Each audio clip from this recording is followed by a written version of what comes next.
Hi friends, welcome back to Moni Spicy Kitchen. இன்னைக்கு நாம என்ன ரெசிபி பார்க்க போறோம் அப்படினா கல்யாண வீடுகள்ல செய்யக்கூடிய சேனைக்கிழங்கு வறுவல். இது ரொம்ப டேஸ்டியா இருக்கும். நிறைய பேர் பாத்தீங்கன்னா சேனைக்கிழங்கு வச்சு என்ன பண்றதுன்னு கூட தெரியாம இத வாங்காம இருப்பீங்க. ஆனா இந்த மாதிரி பண்ணுங்க, கண்டிப்பா திரும்ப வாங்குவீங்க. ரொம்ப டேஸ்டியா இருக்கும். சரி வாங்க இது எப்படி செய்யலாம் அப்படிங்கறத நம்ம டீடைலா பார்த்துடலாம். அதுக்கு முன்னாடி நம்ம சேனலுக்கு இப்பதான் ஃபர்ஸ்ட் டைமா வரீங்கன்னா மறக்காம சப்ஸ்கிரைப் பண்ணிக்கோங்க.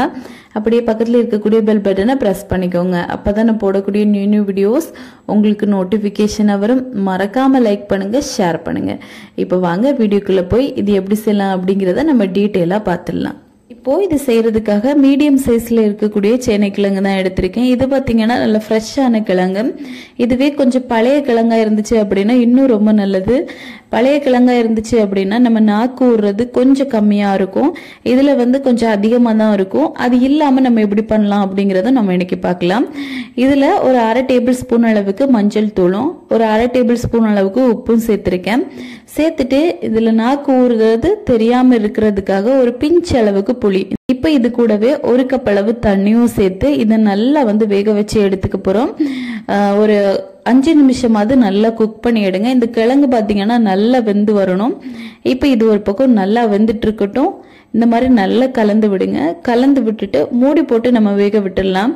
இந்த தண்ணி எல்லாம் பாத்தீங்கன்னா கொஞ்சம் ஓரளவுக்கு நல்லா வத்திரணும். அது வரைக்கும் லோ ஃப்ளேம்ல வச்சே நல்லா வேக வைங்க.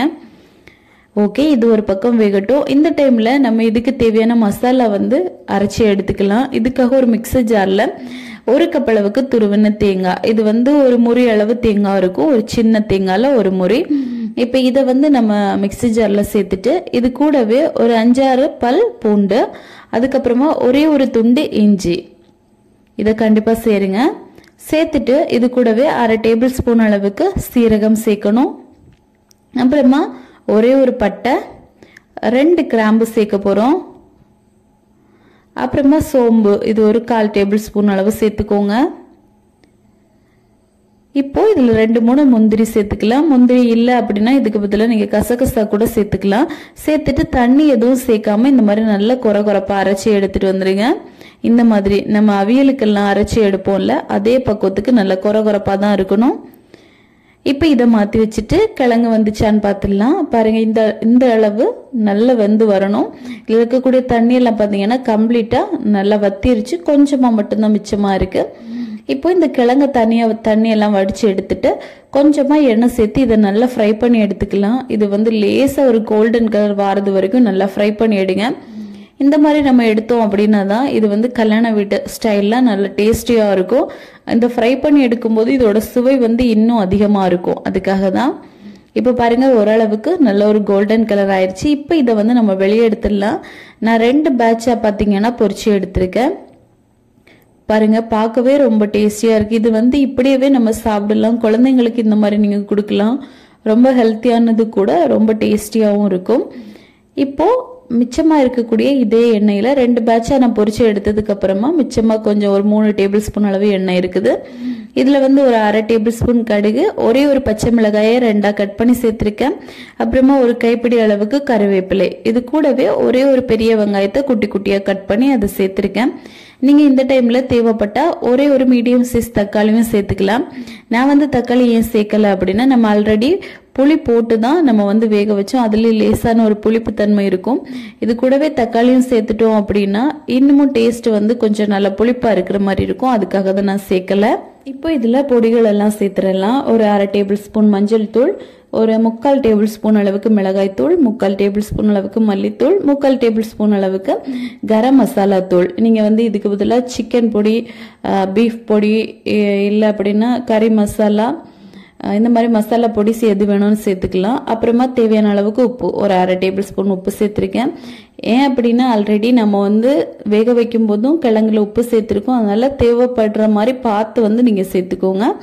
இப்போ இந்த டைம்ல மசாலா எல்லாம் கொஞ்சம் வதங்கினதுக்கு அப்புறமா நம்ம இதுல பொரிச்சு வச்சிருக்கோம்ல கிழங்கு, அது அவ்வளோத்தையுமே சேர்த்துடலாம். சேர்த்துட்டு இப்போ இந்த மசாலா எல்லாமே கிழங்குல நல்லா படுற மாதிரி இந்த மாதிரி நல்லா மிக்ஸ் பண்ணி எடுத்துக்கோங்க. இப்ப பாருங்க, ஓரளவுக்கு நல்லா மிக்ஸ் பண்ணிட்டோம். இப்போ நம்ம அரைச்சி வச்சிருக்க அந்த தேங்காயை சேர்த்துடலாம். இது கூடவே ஒரு 1/4 கப் அளவு மட்டும் இந்த மிக்சி ஜாரை அலசி தண்ணி சேர்த்துக்கோங்க. இந்த மாதிரி கொஞ்சமா நம்ம தண்ணி சேர்த்து தான் இதை வந்து நல்லா வதக்கி எடுக்கணும். அப்பதான் இது கல்யாண வீட்டு டேஸ்ட்ல வந்து கிடைக்கும். இந்த மாதிரி கொஞ்சமா ஒரு கிரேவி மாதிரி ஒரு லுக்கு கிடைக்கும். அதுக்காக தான். இப்போ பாருங்க தண்ணியும் சேர்த்துட்டு நல்லா இந்த மாதிரி கலந்து எடுத்துடலாம். இப்போ இது ஒரு 5 நிமிஷத்துக்கு மட்டும் லோ ஃப்ளேமில் அப்படியே வச்சு வேக விடுங்க. கொஞ்சமாக நம்ம இதில் கருவேப்பிலையும் தூவி விட்டுக்கலாம். ஒரு 5 நிமிஷம் இது நல்லா வெந்துருச்சு அப்படின்னாலே சூப்பராக ரெடி ஆயிரும். இப்போ அவ்வளோதான். கடைசியாக நல்லா கிளறி கொடுத்துட்டு இந்த மாதிரி எடுத்துக்கோங்க. இப்போ அப்படியே நம்ம வந்து ஸ்டவ் ஆஃப் பண்ணிவிட்டு இதை சர்வ் பண்ணிடலாம். ரொம்ப ரொம்ப டேஸ்டியாக இருக்கும்.